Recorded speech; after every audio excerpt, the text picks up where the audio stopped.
Her sister broke the word a few hours ago that she passed away this morning following a 6-year struggle with breast cancer. Posting she's free and in his heavenly arms, Lord, rest her soul on Facebook.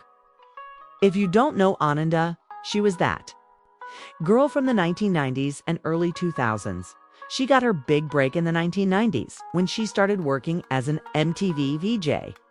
She later co-hosted shows like Total Request Live and Hot Zone and hosted Team Summit on Bet in 2020. Ananda came out and told everyone that she was fighting stage 3 breast cancer and that she regretted delaying her mammograms. There was a lengthy backstory behind her decision, and she can explain it to you in words. However, she did an interview with Good Morning America in 2024, and this is what she had to say about her journey. Not a death sentence anymore. And women live very good lives with it. And again, there are women who have done everything they were supposed to do that end up stage 4 anyway. So I feel like if this is where I was supposed to end up, this is where I'm gonna end up. And either way, I'm gonna address it with the same attitude and resilience that I address anything with. Ananda claims she has no regrets regarding the decisions she made, although some have questioned why she didn't undergo the procedure years before. None of those people know me, and they don't know the details of my situation. I'm not gonna sit here and battle people about their opinions. It has no bearing on my life. It's a waste of my time, and I don't have time to waste. Life owes me nothing. Every day I get. The contentious aspect of Ananda's cancer journey is that she declined a mastectomy, which some believed wasn't the best course of action for her. However, Ananda had to travel her own path and make her own judgments. And in the end, she was content with the decisions she made. Ananda is leaving behind a 13-year-old son, which is very sad because, according to the sister, he graduated from middle school today. Please remember her family, especially her son, in your prayers. He is only 13 and will have to live the rest of his life without his mother, but may Ananda Lewis, who is 52, rest in peace. You today that I'm not thrilled about sharing. First, I want to apologize to the family and friends who are going to be hearing this for the first time with everybody, and who are going to feel like I should have had the conversation with them directly. I can explain to you later why I didn't, but from the beginning of all this, I have been really shielding myself from any unnecessary stress, and in fact, removing a lot of stress from my life. And that phrase, don't talk about it, be about it, that's been my life for almost 2 years. And honestly, there's nothing any of you could have done. So I apologize if you feel like I excluded you. It wasn't personal, it was really just about what I needed. I am sharing this with you today because it's the beginning of Breast Cancer Awareness Month. And I have been fighting to get cancer out of my body for almost 2 years. For a really long time, I have refused mammograms. And that was a mistake.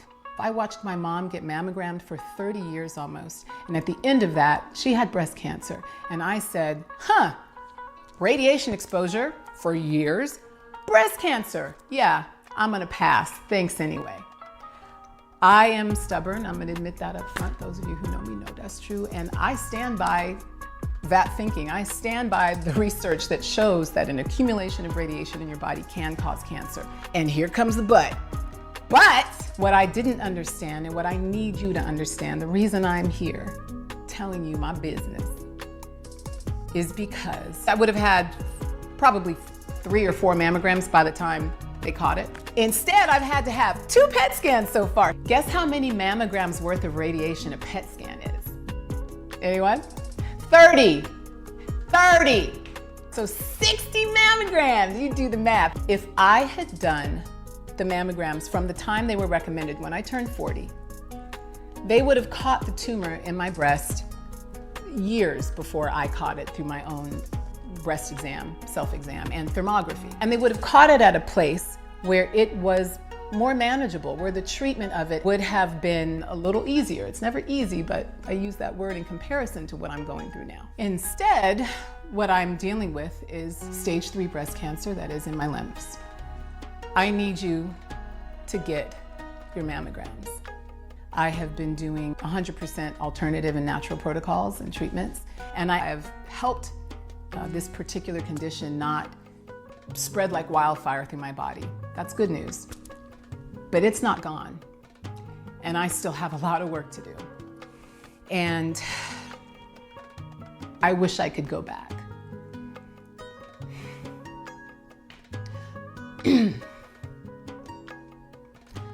I have a 9-year-old I need to be here for. I have no intention on leaving him. I don't want to leave any of my kids. I don't want to leave my friends, my family. Hell, I don't want to leave myself. I like being here. So listen, this is not how this was supposed to go, but I'm just going to keep it real with you like I always do. I need you to share this with the women in your life who may be as stubborn as I was about mammograms. And I need you to tell them that they have to do it. Early detection, especially for breast cancer, changes your outcome. It can save their life.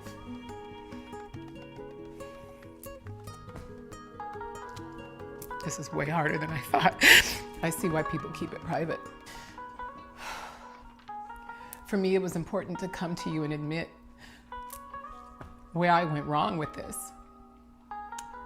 because it could help you or someone you know. This is an ongoing journey for me, one that has been filled with so many things, different diets, different protocols, different energetic work, everything. I've done everything. I've done everything. I don't know how I'm gonna share it with you yet, but I'm so relieved, you know, honestly, because now at least I can share with you some of this journey. I don't have to feel so muzzled. For me, alternative is still the best way. I stand by that. I believe in the power of my body. I believe in the intelligence of my body. I believe in my power, and I believe in the power of my God.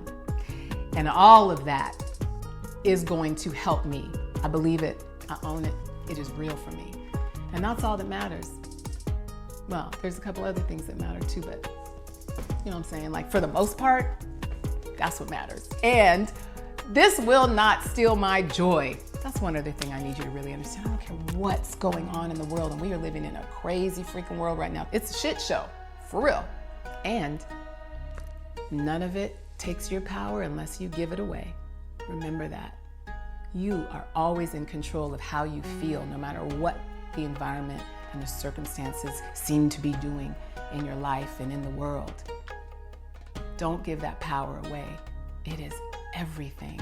So, can you be happy and be fighting to get cancer out of your body? Abso-freaking-lutely. It is your choice and it is your right, as it is mine. In hindsight, listen, I'm not even gonna talk about hindsight. Hindsight gonna make me lose my daggone mind. Let's talk about right now. Right now, you have the opportunity to make a different choice. Call your doctor, call whoever the hell you need to call to get your mammogram scheduled, and then show up for it and then do it.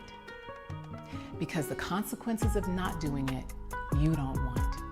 Please trust me on that. Thank you so much for listening, and I really hope you heard me. Oh, and lastly, please don't be sorry for me. Don't be sorry this happened. Listen, 1 out of 2 women and 1 out of 3 men will experience some kind of cancer in their lifetime. This is not the journey for sorry. This is the journey for empowerment and love and high intention and good energy. So if you're gonna send me anything, only send me that from that list. You can pick anything on the, all that stuff I just said. That stuff. I love you.